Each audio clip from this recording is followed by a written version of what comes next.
ইমাম শাফি রহমতুল্লাহ আলাইহির অগণিত ছাত্রের মাঝে ইমাম আহমদ বিন হাম্বল রহমতুল্লাহ আলাইহি অন্যতম। শাফি মাজহাবের প্রতিষ্ঠাতা ছিলেন ইমাম শাফি রহমতুল্লাহ আলাইহি। উসুলে ফিকহ শাস্ত্রে তিনিই সর্বপ্রথম কিতাব লিখেছেন যার নাম রিসালা। সে কারণেই ইমাম শাফি রহমতুল্লাহ আলাইহিকে উসুলে ফিকহের জনক বলে অভিহিত করা হয়।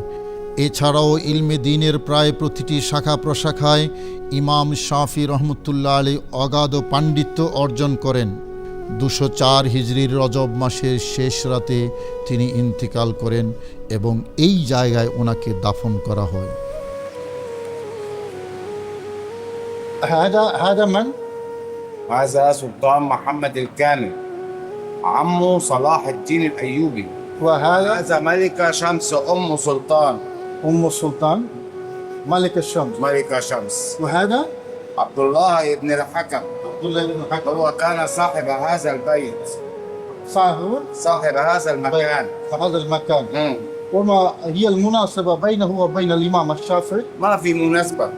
هو عبد الله بن الحكم من السعودية، من مكة، من مكة. من بني حكم، من مكة، من المدينة. أيوة. وهو كان صاحب هذا البيت. سيدنا إمام دخل جه مصر، هو استقبله صديق لي في بيته. সম্মানিত দর্শক, মোহাম্মদ একজন মিশরি এবং এই পবিত্র মাজার শরীফের অন্যতম খাদেম। তিনি আমাদেরকে এই 3টা মাজার সম্পর্কে বলেছেন যে এই মাজারটা হলো আব্দুল্লাহ ইবনুল হাকামের মাজার, যিনি এই জায়গায় একটা ঘর ছিল, এই ঘরের মালিক ছিলেন তিনি। ইমাম শাফি রহমতুল্লাহ আলাইহি যখন এখানে আসতেন তখন আব্দুল্লাহ ইবনুল হাকাম ইমাম শাফিকে অভিবাদন জানাতেন। শুধু দর্শক, এই পাশে যে মাজারটা দেখতে পাচ্ছেন, আপনারা দেখতে পাচ্ছেন আরবি মাকামুস সুলতান মোহাম্মদ কামেল। তিনি ছিলেন সুলতান সালাউদ্দিন আইয়ুবী রহমতুল্লাহ আলাইহির ভাতিজা সুলতান মোহাম্মদ কামেল। আর এই সুলতান মোহাম্মদ কামেলের মা হলেন, এখানে ওনার মাজার আল মালিকা আশ-শাম, মালিকা শামস লেখা আছে, আপনারা দেখতে পাচ্ছেন মাকামুল মালিকা আশ-শামস। তিনি হলেন এই মোহাম্মদ আল কামেলের মা এবং একই সাথে সালাউদ্দিন আইয়ুবীর ভাইয়ের স্ত্রী হলেন আল মালিকা শাম। প্রিয় দর্শক, আরেকটি কথা আপনাদেরকে জানিয়ে রাখি, এই যে সুন্দর গম্বুজ দেখতে পাচ্ছেন ইমাম শাফি রহমতুল্লাহ মাজার উপরে, এই গম্বুজটি তৈরি করে দিয়েছেন মূলত এই মালিকা শামস, যিনি এখানে শুয়ে আছেন। সুলতান সালাউদ্দিন আইয়ুবীর ভাইয়ের বউ তিনি মূলত এই সুন্দর মাজার এবং সুন্দর গম্বুজটি তৈরি করে দিয়েছেন।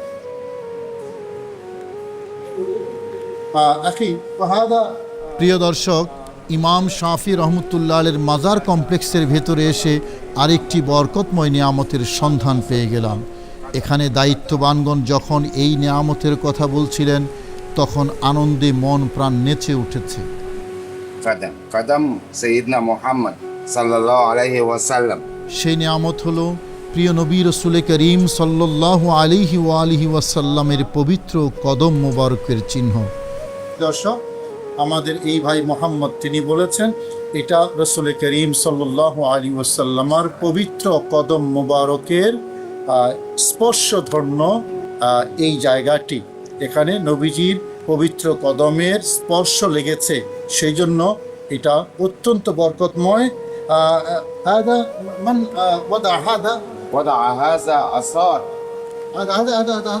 هذا وضعوا الآثار للحفاظ على هذا.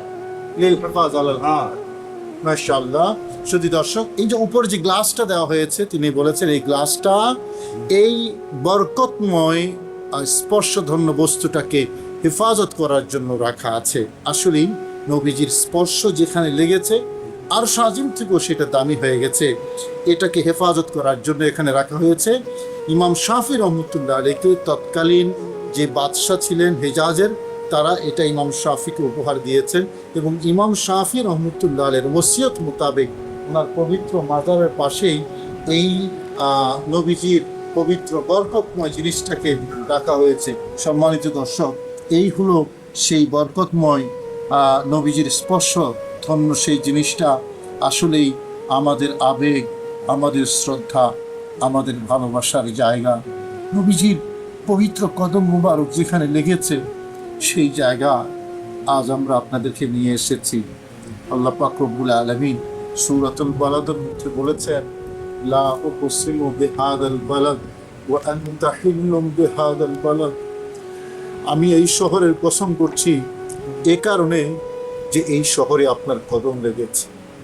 নবী পাক সাল্লাল্লাহু আলাইহি ওয়াসাল্লামের কদম যেখানে লেগেছে কতটা মর্যাদার হয়ে গেছে, আল্লাহ পাক রব্বুল আলামিন সেই শহরের কসম করেছেন। এই জায়গায়ও রাসূল করিম সাল্লাল্লাহু আলাইহি ওয়াসাল্লাম পবিত্র কদম মোবারক লেগেছে।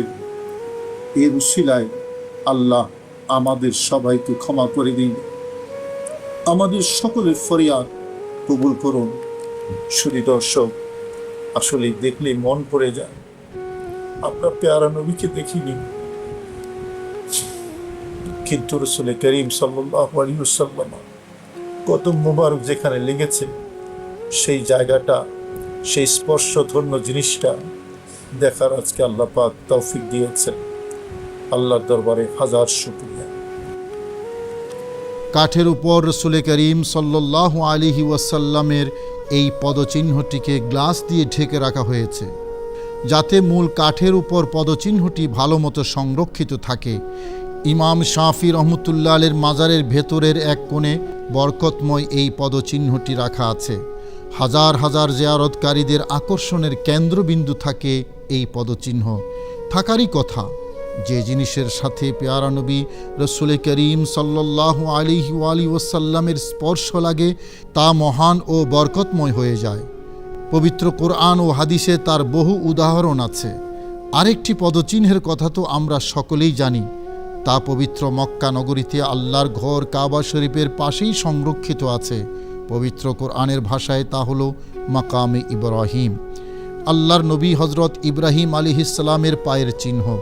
পবিত্র কোরআনে এই পায়ের চিহ্নকে এতই গুরুত্ব দেওয়া হয়েছে যে মহান আল্লাহ তাআলা এই মাকামে ইব্রাহিমের পেছনে হজ ও ওমরা পালনকারীদের সকলকেই নামাজ আদায় করতে বলেছেন এবং এই মাকামে ইব্রাহিমকে মহান আল্লাহ তাআলার কুদরতের নিশানা হিসাবে উল্লেখ করেছেন। দর্শক, নবী ইব্রাহিম আলাইহিস সালাম থেকেও আমাদের প্রিয় নবী রাসূল করিম সাল্লাল্লাহু আলাইহি ওয়াসাল্লাম অনেক শ্রেষ্ঠ। নবী ইব্রাহিম আলাইহিস সালামের পবিত্র পায়ের চিহ্ন যদি কোরআনের ভাষায় মহান আল্লাহ তাআলার কুদরতের নিদর্শন হতে পারে, তবে রহমাতুল্লিল আলামিন সাল্লাল্লাহু আলাইহি ওয়াসাল্লামের পবিত্র কদম মোবারকের চিহ্ন কতটা বরকতময় ও মর্যাদাপূর্ণ হতে পারে। আমাদের মূল আকর্ষণের জায়গাটা এখানেই। সে কারণেই শ্রদ্ধা আর ভালোবাসায় জিয়ারতকারীদের অন্তর বিগলিত হয়ে যায় এই জায়গায় এসেই।